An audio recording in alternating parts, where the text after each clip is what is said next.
It's not funny, but it is.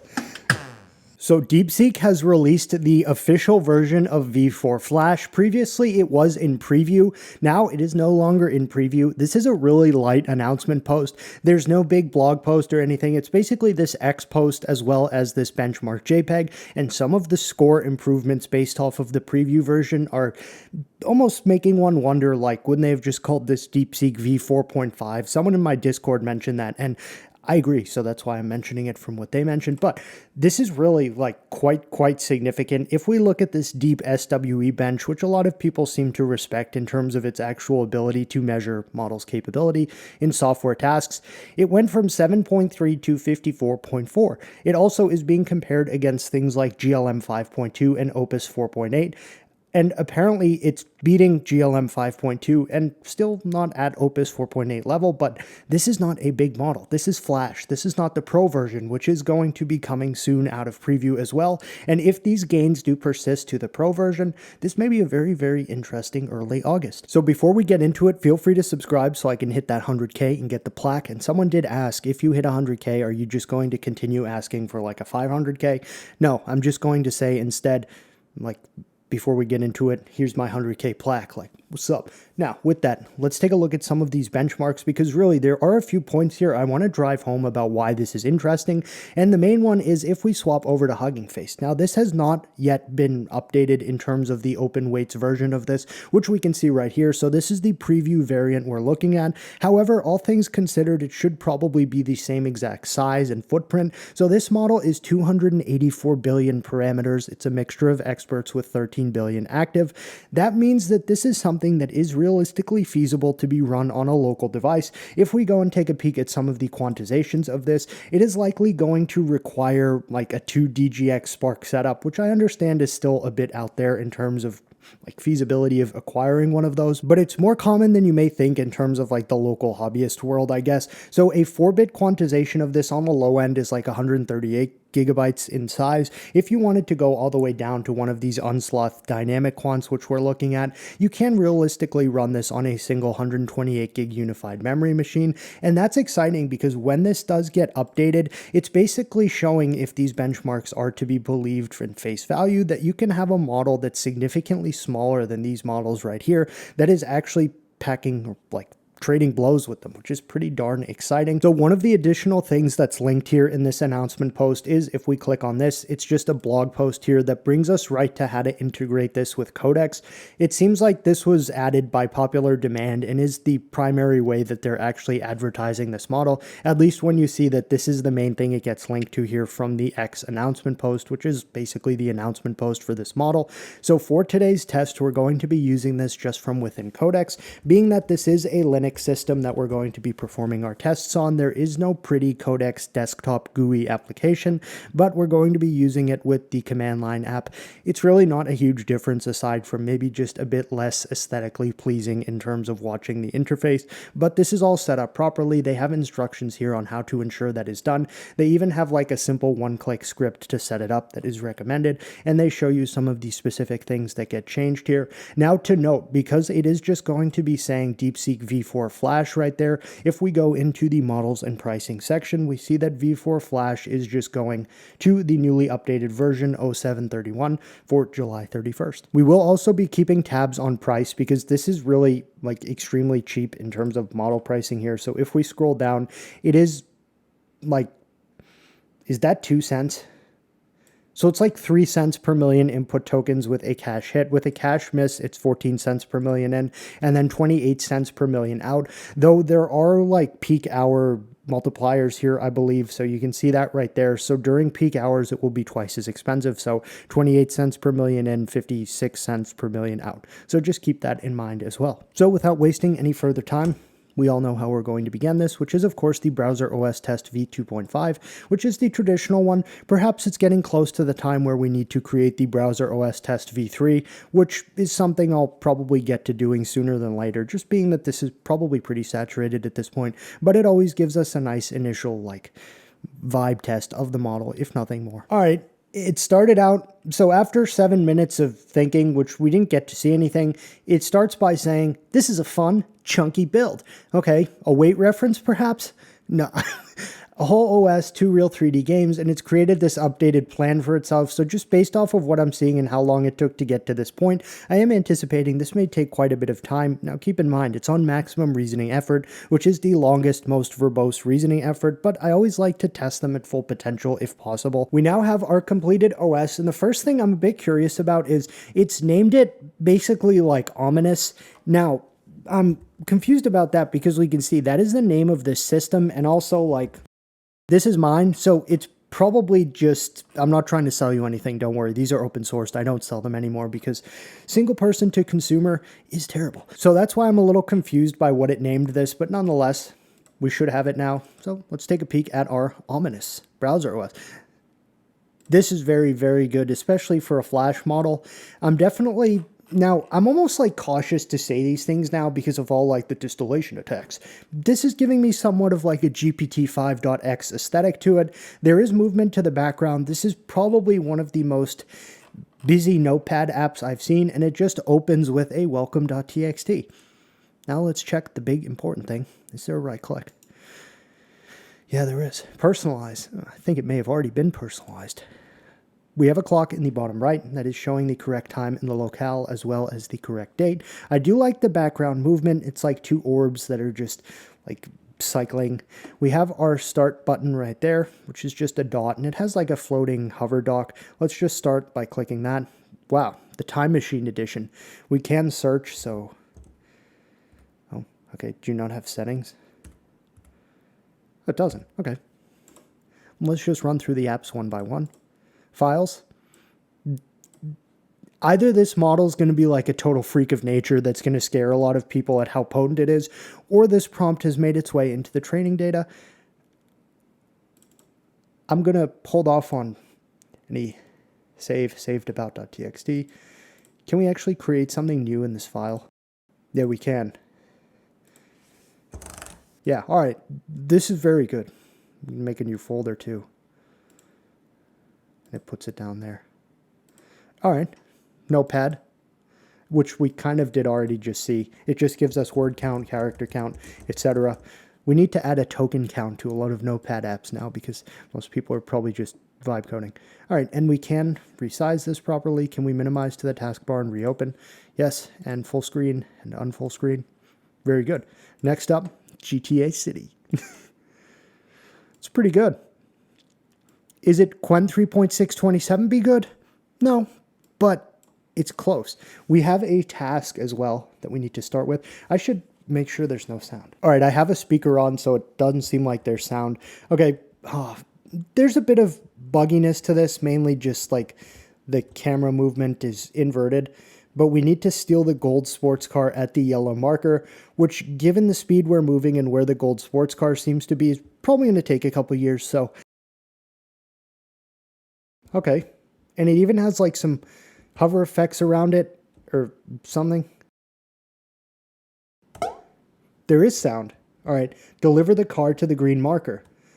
So it's giving us missions that are basically like stealing cars and then delivering them for money. Solid. All right, we even have, yeah, the I'll try to complete this mission and then we'll probably move on. All right, the green marker was down there. Interesting, though, in terms of, like, its interactivity. Mission complete, $500. Nice. Next up, we have our asteroid game, which is pretty common for, like, Okay. Shift is to... Oh, no, WS is to thrust.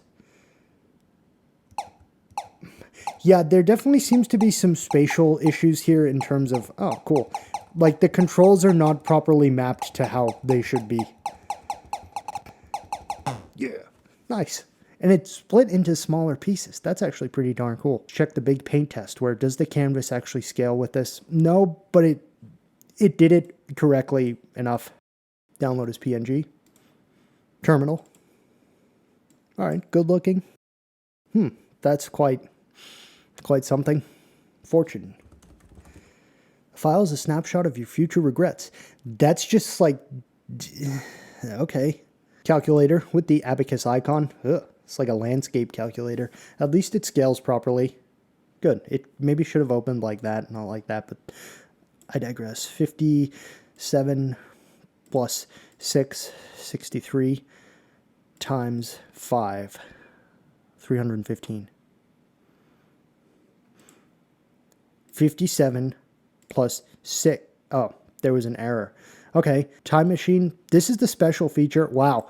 So it's auto snapshotting for us. It's concerning how like all of the models are suddenly doing this.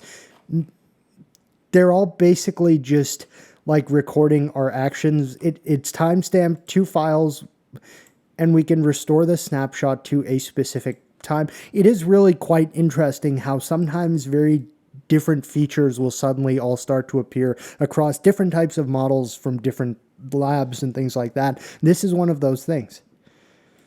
Makes you wonder what they're specifically working on behind closed doors. Personalize. Okay.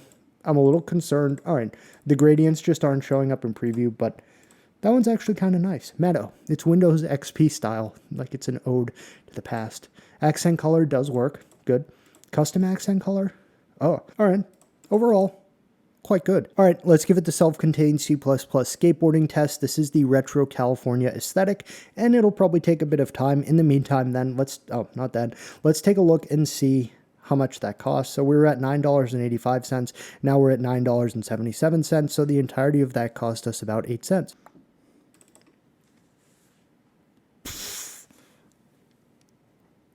That is exceptionally well done for a model of this size. Okay, so we can't ollie. It seems like the tricks are not working 100%, but this is much better than a model of this size would produce by a very, very high margin. The pedestrians look good. Even if the tricks are not actually specifically working right now, this is very, very well done. I'm going to give it some feedback based off of this. I think that was a start screen that we just saw where the text was definitely visible now, but it was perhaps a bit scaled up. No image viewer, so we'll verify the heads-up display by analyzing pixel content and rendering the region as ASCII. All right, let's take a look at our improved skate game. Okay, so it did get the text kind of working. It's... all right. Better than it was. Good. Now the ollie works. It fixed the main issues. Look at that. What is... okay, that's not quite... okay, hold on. So the kickflip is K, which I guess now saying that out loud makes sense. L is some form of... oh, 360 flip. So I'm going to say it actually did an okay job with the text. The thing is, like, most times a model of this size would just like mangle the text pretty badly. This actually made a significant amount of progress. I mean, okay, maybe now that we see that, it's somewhat impeding our ability to see, but the shops do now have their signs on them. Can we snap to the rail and grind? There may be some like specific key that needs to be pressed to snap to the rail. Sometimes that is the case, but I mean, regardless, yeah, look at that balance too. What other model did that? I think it was Gemini 3.6 Flash that did balance when on the rail, and that's not something I've really seen before. So this is overall significantly better than you would expect to get from a Flash model. I mean, again, if this isn't benchmax, this Pro model might absolutely like just come out and decimate every other current model, which would be exciting for the consumer. All right, we're on the beach now. Can we go in the water? Surf sim. Okay, yeah, we can. That's... it looks like a surf simulator now with the arms like flapping. It's... yeah, I'm not going to say that. All right, overall, this was sick. The 360 flip is sick. Look at that. Oh. Wow. I mean, that's pretty darn good. So next up, we're going to be giving it the beautiful static subway scene test, and this is the prompt that includes both just making a subway scene in 3D that looks good, as well as turning it into an FPS. So we'll see what we get. All right, let's check our subway FPS result. Subterra, okay? Explore station or start combat. It's interesting, when I give them the unified prompt, oftentimes we get the option to either just explore or play an FPS. That's a Bijan issue. Yeah, that'll fix that. All right. We have some sound here. It's incredibly... Okay, it's incredibly trigger happy, I should say. Again, for the size of this model, this is just like really good. We have some footsteps. I don't see any enemies, which is making it creepier. We're on wave 0, so I guess that B is for bloom. Wow, that's just nice to have. F is flashlight. Look at that. So really the big issue here is there are no enemies. Okay, that's a problem. But, you know, we'll work around that. Wave 0. So it seems like we have some issues here just in terms of gameplay logic. Let's just do explore station. Cool. And we basically have the same exact thing sans the weapon, which makes a bit more sense. All right, hypothetically, we have our fixed, like, combat issue. So the auto-firing weapon should be no more. Okay. Well, that is... We'll just ignore that. We do have enemies now. Let's take a look at them. Okay. Oh, hey. It's not very nice.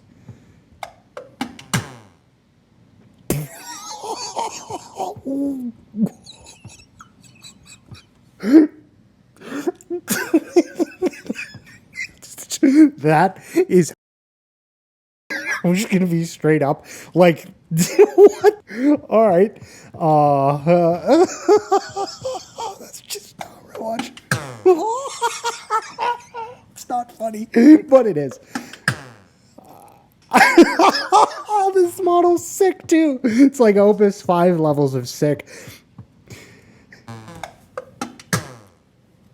All right, well, I've seen enough of this. That was quite something.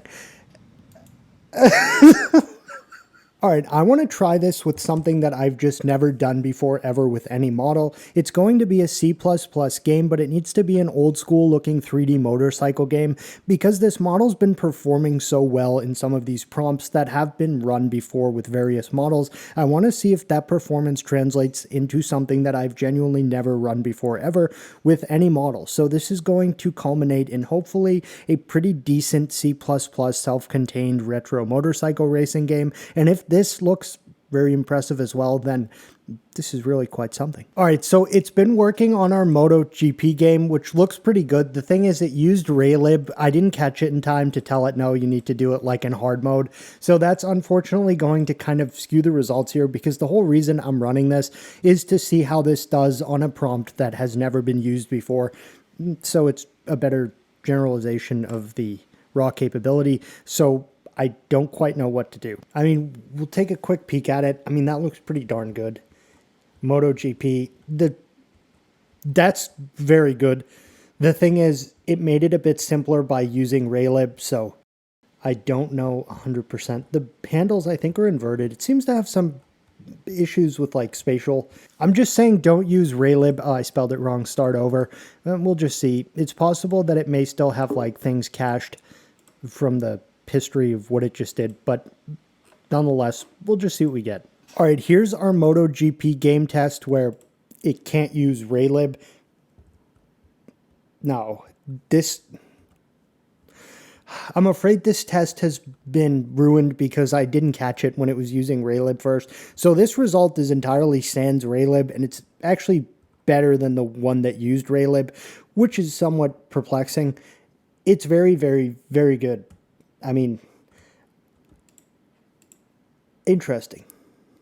All right, I'm giving this the beautiful website for Slappus Watch Company. It needs to make a good-looking front end for a website that has a 3D model of a watch, cinematic panning camera view on it, and then just like a decent, competent website. All right, let's take a look at our beautiful watch website. So it implemented like a render feature.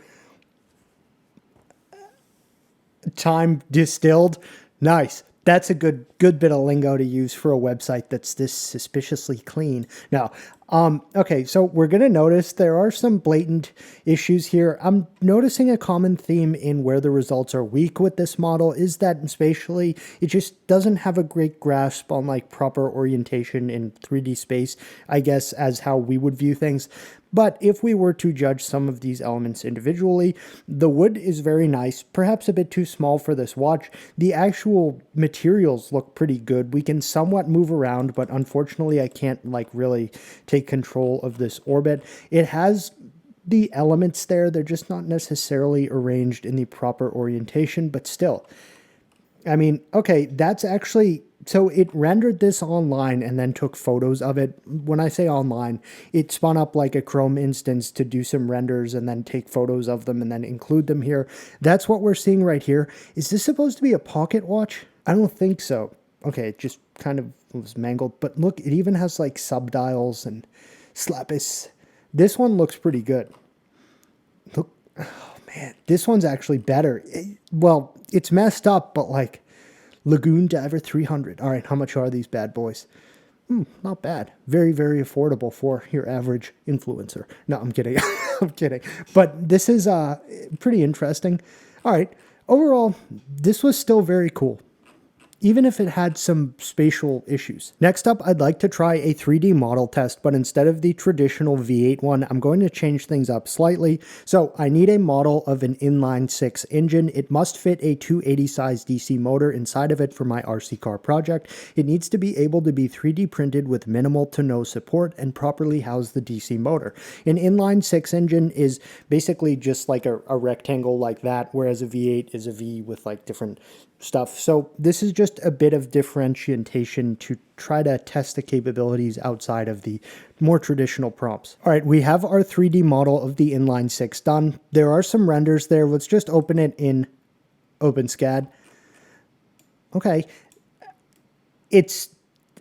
So here's the thing. This is not our traditional V8 test. This is an inline-6, which is correct for what this should look like. Like from top down, definitely. It has like an oil cap there. The big problem I'm noticing here is the render of this 280 DC motor is just completely oriented in the wrong way. But this does seem to have some like world space oddities to it. However, this could work depending on like if there's a hole in this cap for the motor. Let's look at some of the actual like print files.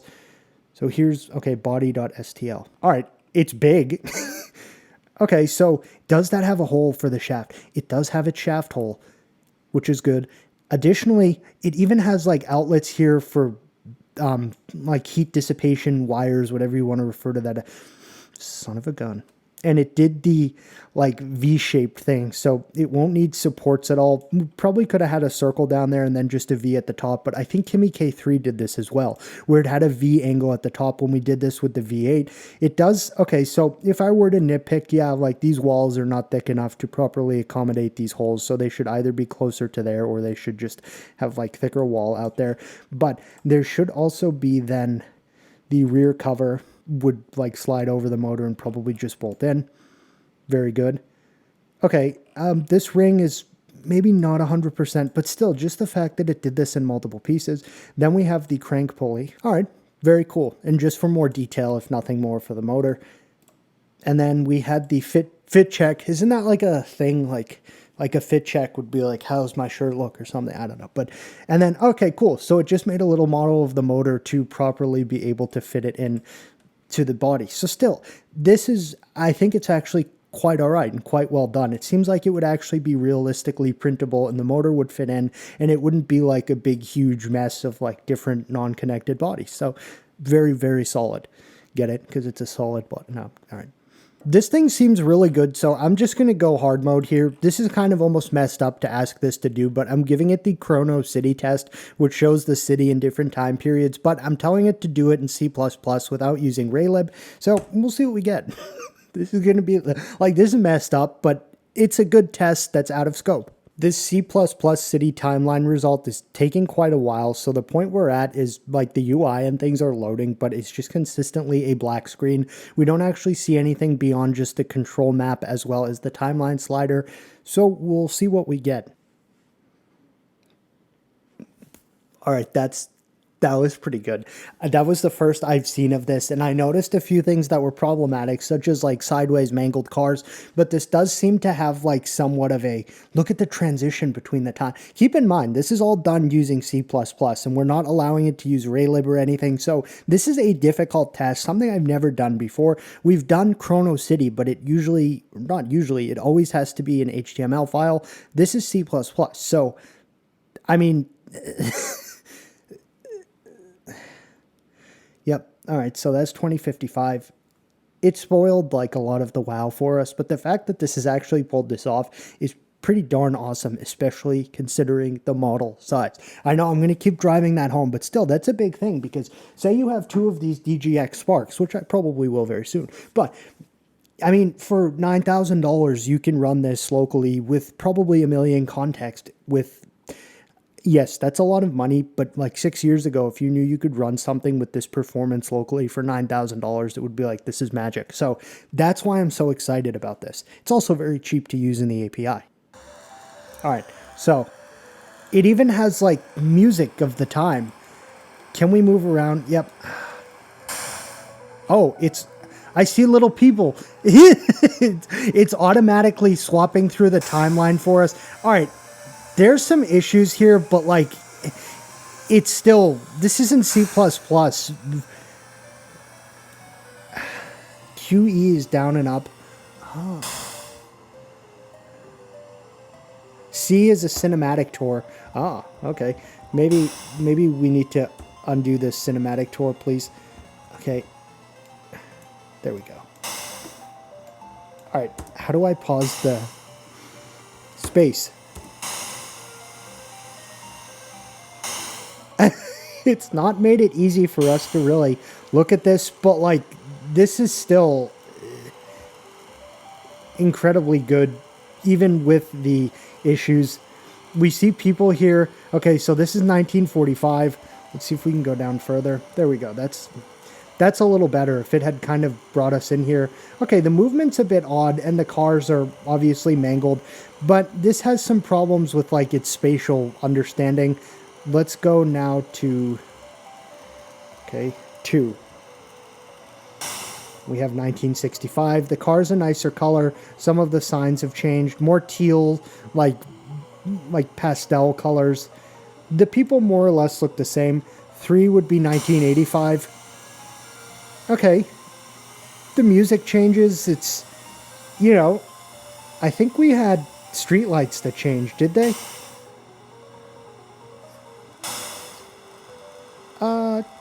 Kind of. That's okay. 4 would be tail fins, neon ribbons, concrete, synth bass, glass towers, and screens. Oh, why did it go to 2005? All right, there's 85. Now 2005. The way the buildings are moving is very cool. It looks like something out of Harry Potter when they go to the secret Order of the Phoenix hideout. And then finally the future, which is filled with blue trees for some reason. I mean, I'm down with that. I like that. Blue is my favorite color. And very, very interesting. So still, this was impressive and something that we've never at all done before, because this was a very, very difficult task.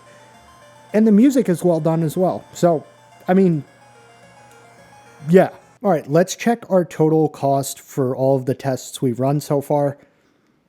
$9.06. So we started at $9.85. So 79 cents for the entire duration of everything we've done.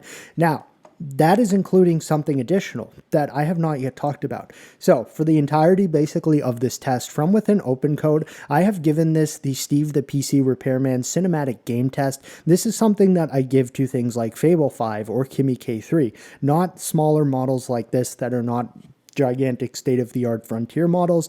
This is a difficult test because it basically needs to make the full gameplay. I've given it the OpenAI API key to generate dialogue. It has to do cutscenes, cinematic camera pans, storyline, etc.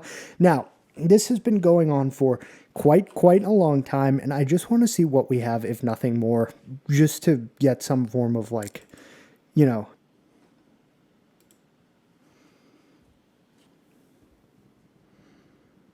all right. The sound isn't working. Damn, look at that. That's not bad for the game. So, again, it's not like, I'm not expecting perfection here. The tab is muted, isn't it?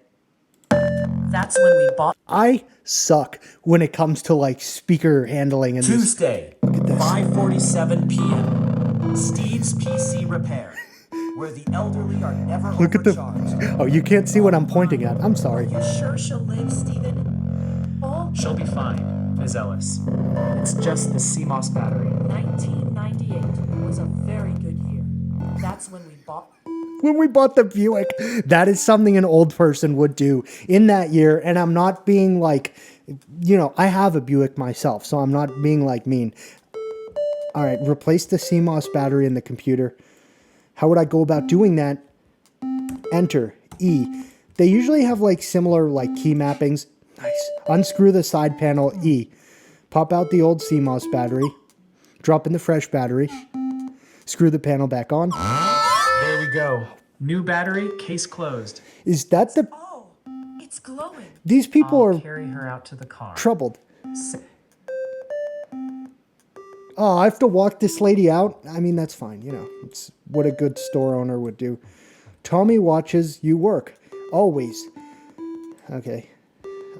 Where's the door so we can... Vending machine?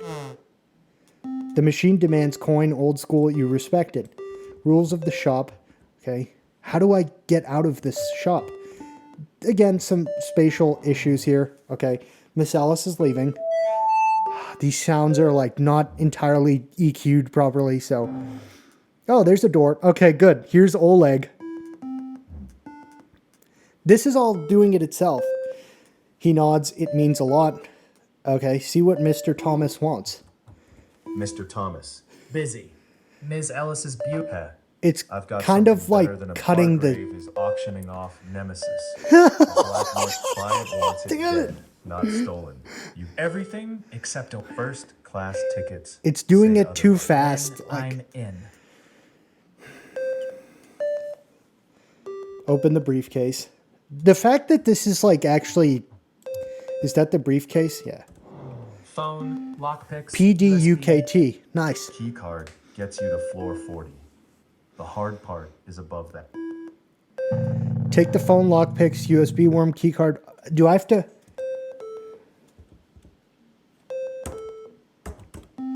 Okay. Now what do I do? Fly to Helix Tower, go out the front door.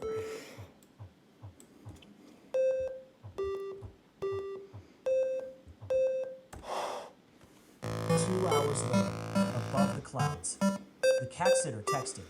Tommy says hi. The peanuts are actually good up here. I think we're That's new. supposed to see, like, in the plane view from the airplane, I mean. If it taps out here, that's fine, because, like... Helix Tower, 9:47 p.m. What the... Look at those, like, floating... Do I have to... I have to hide from security, don't I?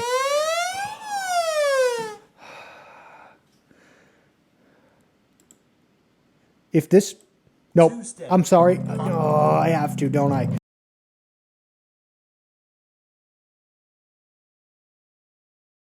Okay.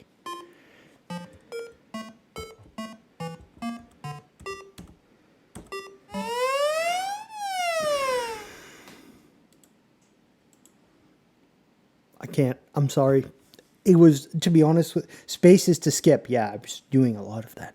And I can't get it to...